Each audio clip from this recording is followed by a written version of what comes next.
Hi, we're here at the Penn News Spotlight. My name is Dave Gershkorn, and we're here with Irene Kabala, the Assistant Chair of the Department of Art and Associate Professor of Art History. Thanks for being with us here. Oh, it's my pleasure, Dave. All right. Ours too. So, how long have you been at IUP? About 12 years, approximately. And how long have you been the Assistant Director? Assistant chair, about 6, 7 years. I'm not quite sure exactly. Okay. And can you tell us a little bit about your academic background? Well, I did my undergraduate degree at the University of Toronto, and then I did my graduate work at Johns Hopkins University Right. before I came here. And what was your dissertation on? Medieval decorated refectories in England, France, and Italy until 1250. So I was looking at issues of paintings in monastic dining rooms and how they resonated with the rituals that occurred in the room. hmm And have you been able to bring that to IUP? Oh, yes, yes, I use it sometimes in some of my classes, but also it helps me to kind of show the students how you develop an argument. hmm Great. So moving to the department as a whole, how do you see the department moving in terms of long-term goals? Well, the department plans in the future, of course, to hopefully add new faculty, new media faculty. So, for example, we do want a new media faculty. We would like maybe glass blowing. We'd also like to do a conservation track because few universities offer that kind of a track.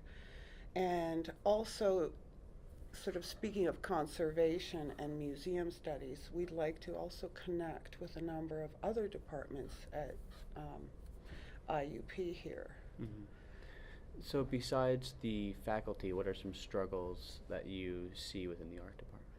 Well, the biggest, I think, struggle that we have is the fact that we don't, very often, there's a disconnect between other departments and the art department in that other departments don't really understand what the art faculty in particularly do.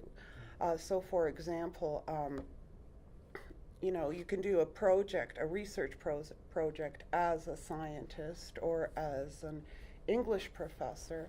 Well, our faculty also do research projects which result in a whole different product outside of a paper in actually a produced artwork, and the research is just as intensive. And there isn't that kind of understanding between various departments. Okay. So the art history track specifically, which you teach as an associate professor, has very few students. Mm-hmm. Yet art history professors are responsible for educating all students in the entire Department of Art, as well as 101 classes for non-majors.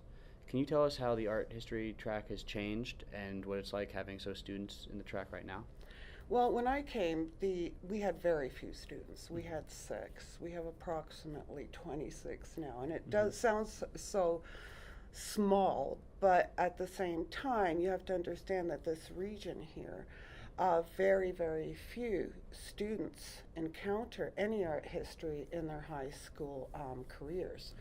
So, sort of teaching the 101s, allows us to kind of spark an interest in art history, and a lot of our students come from the 101s.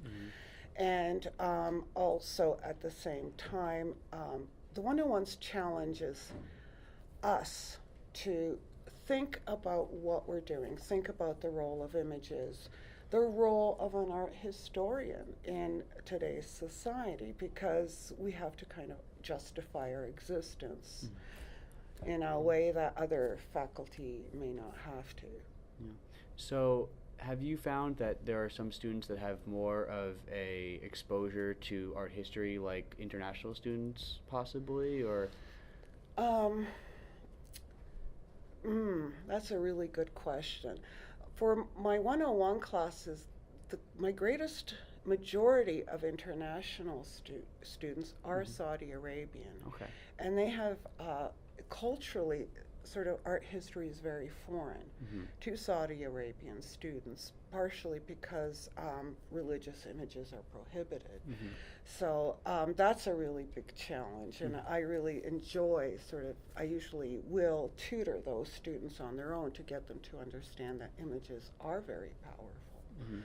But generally, no. Generally, students find it to be a completely new field. So, speaking about art, we've heard some rumors about a vault at IUP where IUP keeps all of his art. Is there really a vault? Well, there's a storage room. Like any museum, the museum, in Sutton Hall, very few of the works are ever on display at one time, so most of the artwork is in storage, and the museum has some pretty incredible artworks. For example, Katie Kolowitz, who is a really important female artist in the early 20th century. I know there's at least one Virgin and Child from the medieval period, and those are kept mostly in storage and almost never shown, and every museum does that because you have more artworks than you can actually show. Yeah. Sorry to disappoint you about the mysterious vault. It's such an air of mystery. Yeah. National treasure IUP. So, can you tell us a little bit about your personal art collection then? Oh yes, I started my personal art collection, I guess, about 2 years ago when I suddenly ran into 3 Chagall lithographs at a thrift store and bought them for $5 total, and that sort of got me going.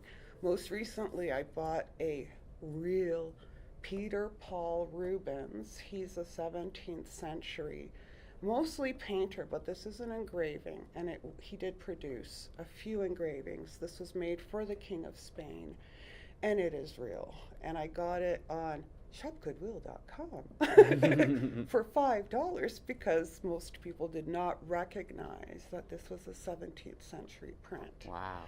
So that's my oldest artwork, and I'm trying to go back slowly in time. I also collect contemporary artists, most notably pop artists. I'm really interested in pop art, which is apropos since, of course, Warhol was born in Pittsburgh, well, at least lived in Pittsburgh for a time. Great. Yeah. Very cool. Well, thank you so much for having me. Well, you're welcome. Thank you. All righty. It's a pleasure being here. This has been the Penn News Spotlight. Thank you. I'm Dave Kirschwell. Thanks for watching. All righty. Is that it? Yep. Thank you. Okay. Good job. Your card filled up about halfway. So